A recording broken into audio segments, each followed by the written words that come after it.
নমস্কাৰ আপুনি চাবলৈ আৰম্ভ কৰিছে আফটাৰনুন এক্সপ্ৰেছ ষ্টুডিঅ'ত মই কৃপাঞ্চল প্ৰথমটো খবৰ আৰক্ষীৰ জালত পৰিছে মোষ্ট ৱান্টেড প্ৰবঞ্চক গাড়ী ভাড়া কৰাৰ চলেৰে মণিপুৰত বিক্ৰী কৰে গাড়ী মহানগৰীৰ কেইবাখনো থানাত ৰুজু হৈ আছে 6টাকৈ গোচৰ গাড়ী ভাড়া লৈ প্ৰবঞ্চক অৰূপ শৰ্মাই বিক্ৰী কৰে মণিপুৰত গাড়ীৰ মালিকৰ গোচৰৰ ভিত্তিত পানবজাৰ আৰক্ষীয়ে গ্ৰেপ্তাৰ কৰে অৰূপ শৰ্মাক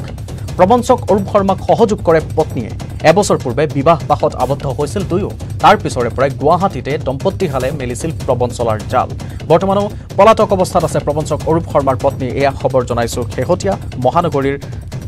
প্ৰবঞ্চনাৰ জাল মেলিছে মোষ্ট ৱান্টেড প্ৰবঞ্চকক গ্ৰেপ্তাৰ কৰা হৈছে গাড়ী ভাড়া কৰাৰ চলেৰে মণিপুৰত বিক্ৰী কৰি আহিছে গাড়ীবোৰ কেইবাখনো থানাত ৰুজু হৈ আছে গোচৰ 6টা গোচৰ ৰুজু হৈ আছে মহানগৰীৰ থানাত গাড়ী ভাড়া লৈ প্ৰবঞ্চক অৰূপ শৰ্মাই বিক্ৰী কৰে মণিপুৰত ইতিমধ্যে গাড়ীৰ মালিকসকলে মিলি তেওঁলোকৰ গোচৰ দিছিলে ভিত্তিত তেওঁলোকৰ গোচৰৰ ভিত্তিতে পানবজাৰ আৰক্ষীয়ে গ্ৰেপ্তাৰ কৰিবলৈ সক্ষম হৈছে অৰূপ শৰ্মা কিন্তু এবছৰ পূৰ্বে বিবাহ পাশত আবদ্ধ হোৱা অৰূপ শৰ্মাৰ পত্নী এতিয়াও পলাতক যি জড়িত হৈ আছিল অৰূপ শৰ্মাৰ সৈতে এই গাড়ী বিক্ৰী চক্ৰটোত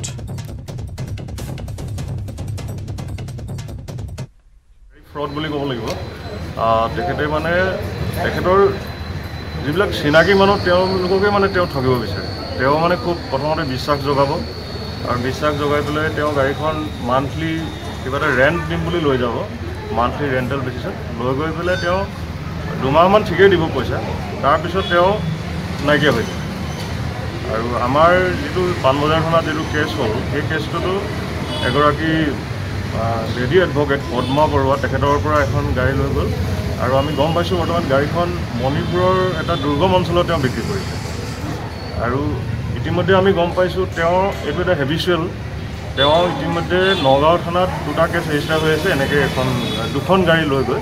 আৰু এটা আমাৰ নুনমাটি থানাত আৰু বশিষ্ঠ থানাতো তেওঁৰ বিৰুদ্ধে এনেকুৱা ধৰণৰ ছেইম তেওঁ গাড়ী লৈ গৈ পেলাই কিছুমান অজ্ঞাত স্থানত তেওঁ বিক্ৰী কৰিছে তেওঁ আমি জনামতে অসমৰ বাহিৰত নাগালেণ্ড বা নহ'লে মণিপুৰ এনেকুৱা জেগাত পত্নী জড়িত পত্নীয়ে গম পায় গাড়ীবিলাক যেতিয়া তেওঁ মানে এগ্ৰিমেণ্ট কৰে তেওঁ পত্নী প্ৰেজেণ্ট থাকে এইটো আমি গম পাইছোঁ সামগুৰিৰ ভেলেউগুৰিত বনৰীয়া হাতীৰ কৰুণ মৃত্যু খাদ্যৰ সন্ধানত বনাঞ্চলৰ পৰা ভয়ামলৈ নামি অহা বিদ্যুৎস্পৃষ্ট হৈ পৰে এই হাতীটো তাৰ পাছতে মৃত্যুক আঁকোৱালি লয় প্ৰত্যক্ষদৰ্শীৰ মতে বিদ্যুৎ বিভাগৰ চৰম গাফিলতিৰ বাবে কৰুণ মৃত্যুক সাৱটিলে বন্যহস্তীটোৱে বৃহত্তৰ সামগুৰি আৰু ব্ৰহ্মপুৰ অঞ্চলত চলিত বছৰত বন্যহস্তীৰ মৃত্যুৰ এইটো হৈছে তৃতীয়টো ঘটনা সামগুৰিৰ ভেলেউগুৰিত ইয়াত আছে ধৰি লওক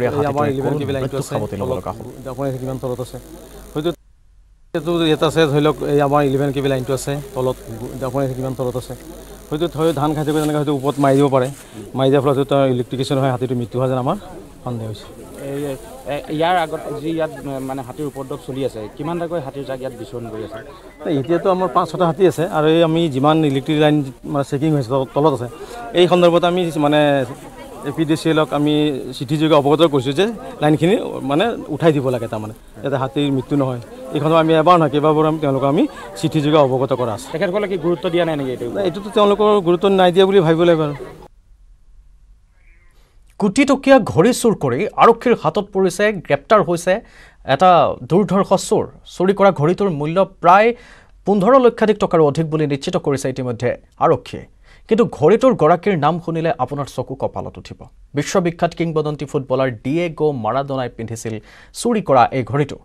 দুবাইত কৰ্মৰত শিৱসাগৰৰ ৱাজিদ হুছেইন নামৰ চোৰটোৱে চুৰি কৰিছিল এই লক্ষাধিক টকাৰ ঘড়ীটো দুবাইত সংৰক্ষণ কৰি থোৱা আছিল মাৰাডোনাই পৰিধান কৰা ঘড়ীটো শনিবাৰে ঘড়ী চোৰক চৰাইদেউৰ পৰা গ্ৰেপ্তাৰ কৰিবলৈ সক্ষম হয় আৰক্ষীয়ে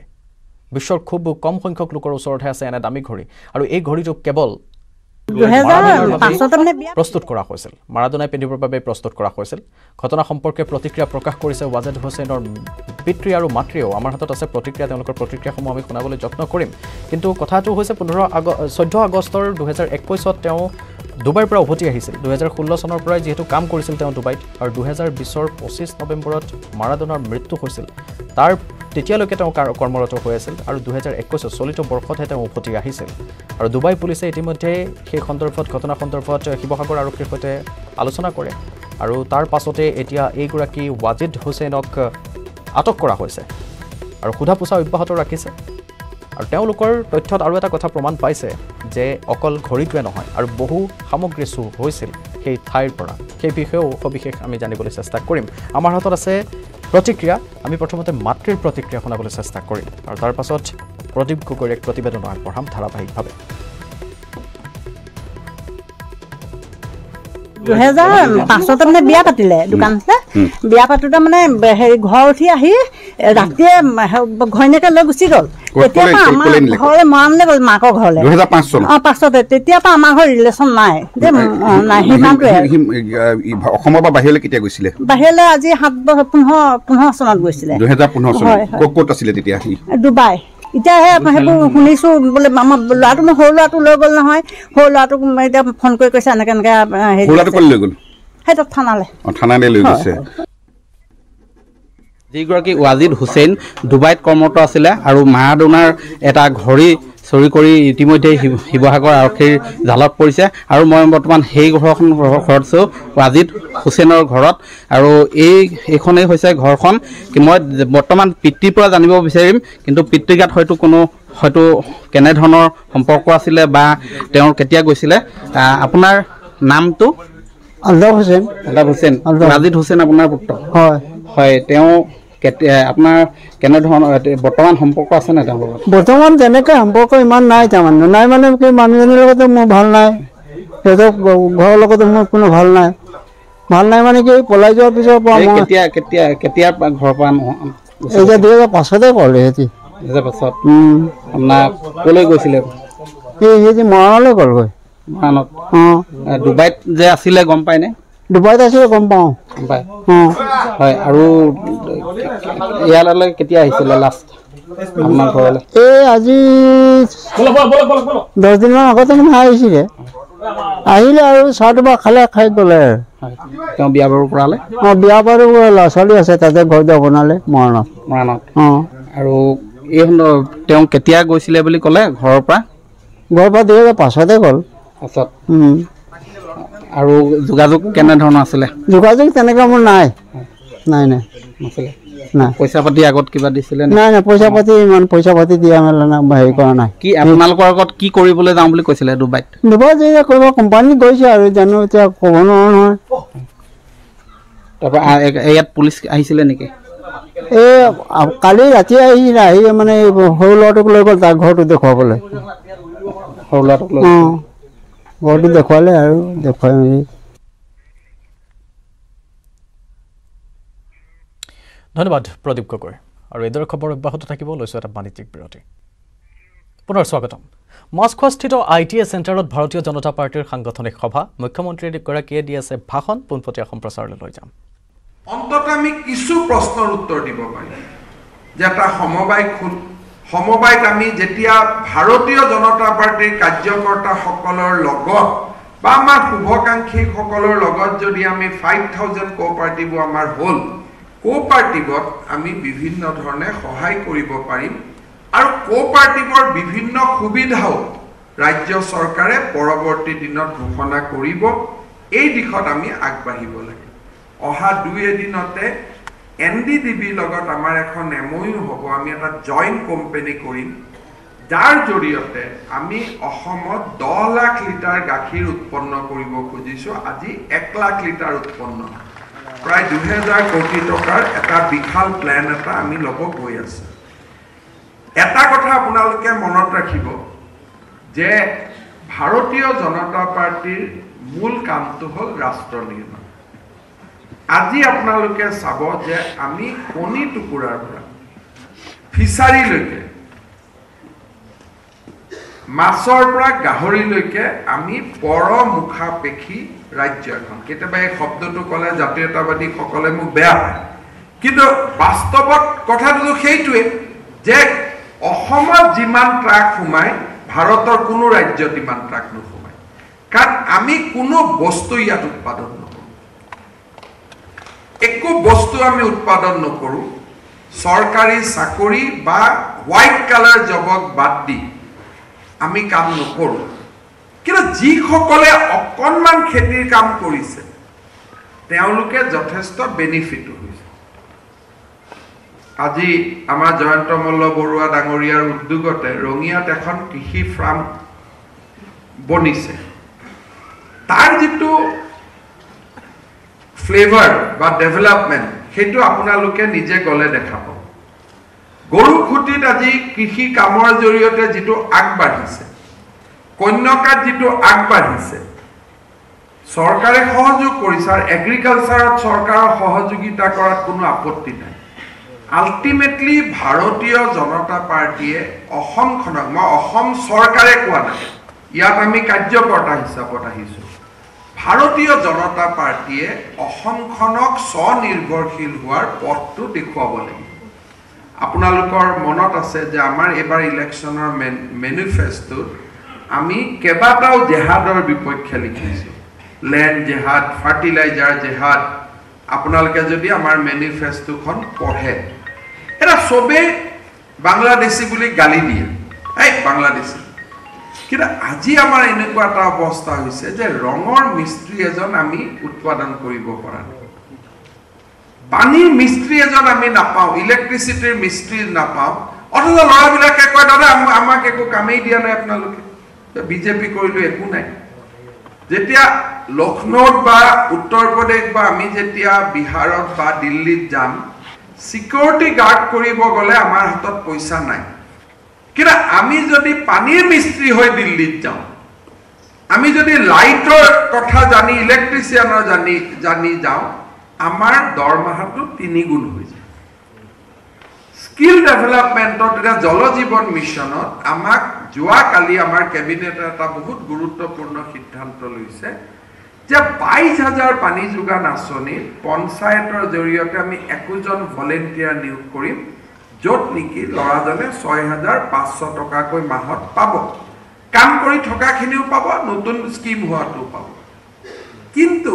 প্ৰত্যেকটো স্কিমৰ বিপৰীতে পানী মিস্ত্ৰী এজন লাগে কাৰণ পাইপটো ফাটি থাকিব হি কাম কৰিব লাগিব তাৰ মেচিনটো শুদ্ধ লাগিব এই যিখিনি আমাৰ এজন পানী মিস্ত্ৰী লাগে এইজন কিন্তু আমি বনাব নোৱাৰিম আজি জল জীৱন মিছনত 6000 কোটি টকাৰ কাম অসমত আহিব কাম কৰাৰ কাৰণে আমি একেবাৰে পৰমুখাপেক্ষী আজি আমাৰ অসমৰ সমাজখনৰ মাজৰ পৰা কৰ্ম সংস্কৃতিৰ পৰিবেশ এটা আমি নিৰ্মাণ কৰাৰ কামত বিজেপিয়ে দল হিচাপে সৰকাৰ হিচাপে আমি যি কৰিম কৰি থাকিম কিন্তু দল হিচাপে আমি এই কামবিলাক আগবাঢ়িব লাগিব মণ্ডল ভাৰতীয় জনতা পাৰ্টিৰ উদ্যোগত এটা মণ্ডল স্কিল চেণ্টাৰ ডেভেলপ হ'ব পাৰে যে আমি চলাম কিন্তু মণ্ডল স্কিল চেণ্টাৰ যেটো স্কিলত লৰা ছোৱালীক এইখিনি শিকোৱা যায় গাঁৱৰ মাটিখিনিক একত্ৰিত কৰি প্ৰত্যেকটো মণ্ডলত আমি একোখন কৃষি ফাৰ্ম আমি আৰম্ভ কৰিব পাৰোঁ যে প্ৰত্যেকখন মণ্ডলে কাষৰ চৰণীয়া চৰকাৰৰ 200 বিঘা 100 বিঘা মাটি লৈ আমি একোখন ফাৰ্ম কৰিম কাৰণ আজিকালি ট্ৰেক্টৰ আছে কি আছে সবটো সুবিধা আহি থাকে এইখিনি কৰিবৰ কাৰণে আমাক সমবায় এখনৰ সহায় লাগিব কাৰণ বিজেপি বুলিতো আমি কৰিব নোৱাৰো কিন্তু আমাৰ যদি কাৰ্যকৰ্তাসকলৰ এটা সমবায় আন্দোলনত ৰুচি আহে সমবায়খনৰ জৰিয়তে আমি বহুত বিলাক দলটোৰ ভিতৰতে আমি কাম হাতত ল'ব পাৰিম মানুহক আমি এষ্টাব্লিছ কৰিব পাৰিম আমাৰ কাৰ্যকৰ্তাক আমি ৰাস্তা দেখুৱাব পাৰিম কাৰণ আজি অসমত হাই টাইম হৈ গ'ল যে আমি যদি একো বস্তুৱে ইয়াত উৎপাদন নকৰো আমি অসমীয়া নহওঁ দুখীয়া কিহৰ দুখীয়া হম এই কথাবিলাক লাহে লাহে প্ৰাসংগিকতাটো নোহোৱা হৈ গৈ আছে আমি সকলোতে দুখীয়া চাহক বাদ দি অসমে কতো একো উৎপাদন নকৰে যিটোক লৈ আমি গৌৰৱ কৰিব পাৰোঁ মানুহে আগত ক'ব পাৰে ধান কৰিলে কেৱল ধান বিক্ৰী কৰাৰ ৰাস্তা নাই এইবাৰ এফচিআই 10 লাখ মেট্ৰিক টন ধান আমাৰ পৰা কিনিব কিন্তু কিমান আমি অসমীয়া ধান বিকিব পাৰিম কিমান আমি আমাৰ ধান বিক্ৰী কৰিব কিমান আছে এই 10 লাখ মেট্ৰিক টনৰ সুবিধা আমাৰ বিলাকে কিমান পাম তাত ডাউটফুল কথা কিন্তু যি নহয় যদি আমি আজিৰ পৰাও লাগি যাওঁ তেতিয়াহ'লে আমিতো 5 বছৰ পিছত বিক্ৰী কৰিব পাৰিম 1900 rupees per metric ton easy পইচা নহয় এই কথাবিলাকক লৈ আমি সমবায় আন্দোলনত বিজেপিয়ে অকনমান মন দিব লাগিব মোদী ডাঙৰীয়াই যোৱাকালি বিষয়টো আৰম্ভ কৰিছে আজি আমি অলপমান বিষয়টোক আগুৱাই লৈ গৈছো মই বিশেষ কথা ক'ব খোজা নাই আজীৱন সহযোগী নিধি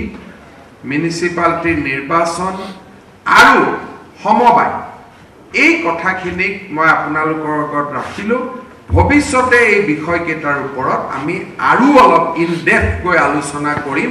যাতে প্ৰত্যেকটো বিধানসভা আৰু প্ৰত্যেকটো মণ্ডলত আমি এটা অৰ্থনৈতিক স্বাৱলম্বিতাৰ কামত ভাৰতীয় জনতা পাৰ্টিয়ে কন্ট্ৰিবিউট কৰিব পাৰে বহুত বহুত ধন্যবাদ সেয়া আছিল ITA মাস্কোৱা স্থিত চেণ্টাৰৰ পৰা ভাৰতীয় জনতা পাৰ্টিৰ সাংগঠনিক সভাৰ পৰা পোনপটীয়া সম্প্ৰচাৰ মুখ্যমন্ত্ৰীগৰাকীয়ে ভাষণ ৰাখিছিল ইতিমধ্যে তেওঁ জনাইছে জলজীৱন মিছনৰ নামত ইতিমধ্যে 6000 কোটি টকা আহিব আৰু FCI 10 লাখ মেট্ৰিক টন দেশজুৰি কিনিব তেওঁলোকে ধান কিনিব তাৰো 1900 টকাকে হ'ব পাৰ টন গতিকে অসমে কিমান কিনিব পাৰে তাৰ ওপৰতো তেওঁ এগ্ৰিকালচাৰৰ ওপৰত বা কৃষি খণ্ডৰ ওপৰত যথেষ্ট গুৰুত্ব আৰোপ কৰিবৰ বাবে ইতিমধ্যে আহ্বান জনাইছে সেয়া আছিল পোনপটীয়া সম্প্ৰচাৰ মুখ্যমন্ত্ৰীগৰাকীৰ মাস্কোৱা স্থিত ITA চেণ্টাৰৰ পৰা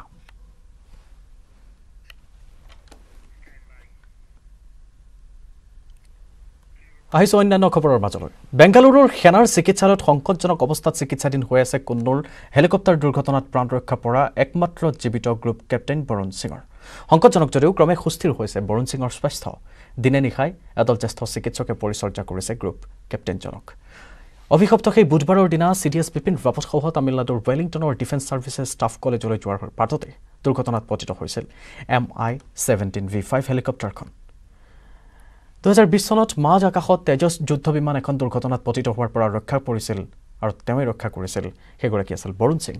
সেই সাহসিকতাৰ বাবে তেওঁক শৌৰ্য চক্ৰৰে বিভূষিত কৰা হৈছিল ইতিমধ্যে কুনুৰ হেলিকপ্টাৰ দুৰ্ঘটনাৰ তদন্ত ঘোষণাও কৰিছে চৰকাৰে তদন্তৰ নেতৃত্বত থাকিব এয়াৰ মাৰ্শাল মানৱেন্দ্ৰ সিং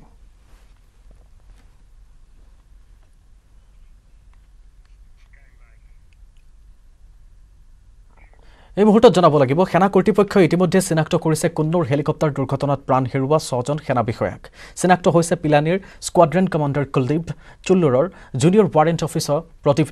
উৰিষ্যাৰ জুনিয়ৰ ৱাৰেণ্ট অফিচাৰ দাস আগ্ৰাৰ উইং কমাণ্ডাৰ PS চৌহান বেংগালুৰুৰ লেন্স নায়ক B সাই তেজা আৰু লেন্স নায়ক বিবেক কুমাৰৰ মৃতদেহ চিনাক্তকৰণ সম্পূৰ্ণ হোৱাৰ পিছত সেনা কৰ্তৃপক্ষই ঘৰলৈ পঠিওৱাৰ দিহা কৰিছে ইতিমধ্যে তেওঁলোকৰ নক্সৰ দেহসমূহ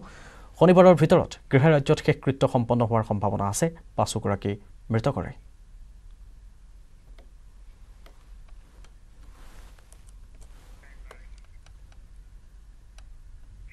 ৰাষ্ট্ৰীয় মৰ্যাদাৰে জেনেৰেল বিপিন ৰাৱতৰ শেষকৃত্য সম্পন্ন হোৱাৰ পিছতো